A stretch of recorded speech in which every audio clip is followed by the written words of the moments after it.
29 June 2024 Awami League এবং BNP দুই দল রাজপথ কাঁপাতে নেমেছিল, কিন্তু নামলেও বা নামতে চাইলেও যে যার মতো নেমেছে, শোডাউন করেছে। তবে রাজপথ কাঁপাতে গিয়ে একে অন্যকে গালিগালাজ করে, একে অন্যকে চাঁচাছোলা করে, নানান রকম হুমকি দিয়ে আবার যার যার মতন ঘরে ঘুমাতে গিয়েছে।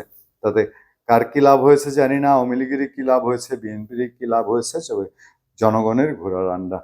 জনগণের কোনো লাভই হয়নি। জনগণের যা হয়েছে বিশাল এক প্রাপ্তি হয়েছে, সেটা হলো জীবন থেকে ঢাকা শহরের মানুষের বা ঢাকায় আজকের জন্য যদি ঢাকার বাইরের কেউ এসে থাকেন, তাদের একটা বিভীষিকাময় বিকেল গিয়েছে, যারা মতিঝিল, আরামবাগ বা সেটা যখন পল্টন, গুলিস্তান, যাত্রাবাড়ি, সায়দাবাদ সে এলাকা থেকে এই ঢাকার এই এলাকাটিতে আর অন্য এলাকাটিতে বা উত্তরে অথবা পশ্চিমে যেতে চেয়েছেন, তাদের জীবন থেকে মোটামুটি এই দিনটির 1-2 ঘন্টা অহেতুক কোনো কারণে বাসে বসে থেকে বা গাড়িতে বসে থেকে চলে গিয়েছে।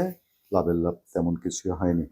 যেসব কথাবার্তা এসছে তার মধ্যে বিএনপি মহাসচিব মির্জা ফখরুল ইসলাম আলমগীর বলেছেন যে তাদের আজকে সমাবেশের বা শোডাউনের বলি অথবা রাজপথে যেই হুঙ্কার ডঙ্কার বলি, সেগুলোর উদ্দেশ্য ছিল যে তারা হচ্ছে তাদের চেয়ারপারসন, বিএনপির চেয়ারপারসন বেগম খালেদা জিয়ার মুক্তি চান।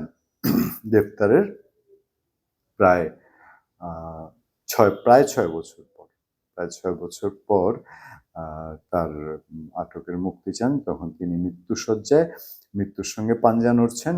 মানুষের জীবনের শেষ মুহূর্তে যে ধরনের জটিল রোগগুলো একটা মানুষকে ক্লান্ত করে ফেলে, সেই সময় এসে তার মুক্তির দাবিতে তারা একখানা সমাবেশ করলেন, এবং তাতে করে তাদের কি লাভ হলো, তারা কি দায়মুক্ত করতে চাইলেন কিনা নিজেদেরকে, যে না আমরা তো আন্দোলন করেছি আমাদের নেত্রীর মুক্তির জন্য, যেটা এর আগের ওই ঘোড়ারান্ডা শব্দটি আবার বলতে হয়।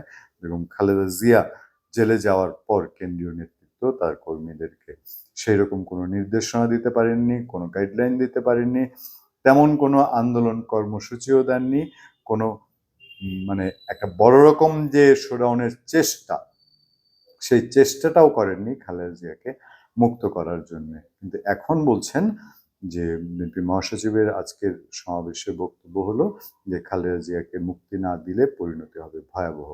আর পক্ষান্তর অন্যদিকে আওয়ামী লীগের সাধারণ সম্পাদক ওবায়দুল কাদের, তিনি তো গত প্রায় 1 যুগ ধরেই মানে ধরেন জানিয়েই কথা উঠুক, সেটা যদি ওই বঙ্গবন্ধু মহাকাশ যেটি স্যাটেলাইট স্টেশন বলি, অথবা এটা যদি আমরা বলি যে অন্য কোনো কিছু বড় কিছুর উদ্বোধন, বা আমরা যদি বলি যে একটা সুন্দর কিছু, অথবা ঈদের দিন, ওই তার মধ্যেও তিনি কেমন যেন বিএনপিকে ঢুকিয়ে দেন। তো তিনি আজকেও যেহেতু আওয়ামী লীগের প্রতিষ্ঠাবার্ষিকী উপলক্ষে আওয়ামী লীগের সমাবেশ, সেখানেও তিনি যা বলেছেন মোটামুটি বিএনপিকে চাঁচাছোলা করা, বিএনপিকে তিনি বলেছেন যে বিএনপি আসলে এইসব আন্দোলন এগুলো হচ্ছে ভুয়া, এবং বিএনপির আন্দোলন হচ্ছে মেড ইন লন্ডন, এবং বিএনপির আতঙ্ক হচ্ছে, বর্তমান আতঙ্ক হচ্ছে বিএনপির acting vice chairman Tarique Rahman.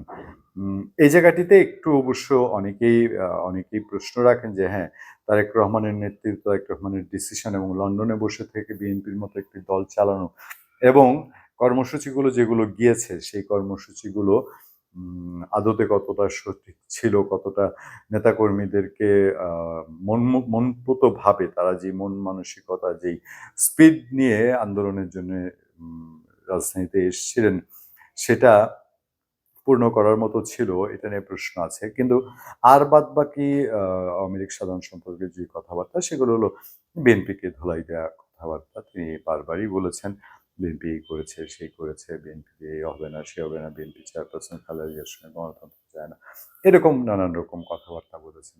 তো আমার এই আজকের এই টপিকের কন্টেন্টের মূল বিষয়টাই হলো যে এই ধারাবাহিকতা যে চলতে থাকবে আগামী আরো 2-4-5 বছর, এটা বোঝা যাচ্ছে।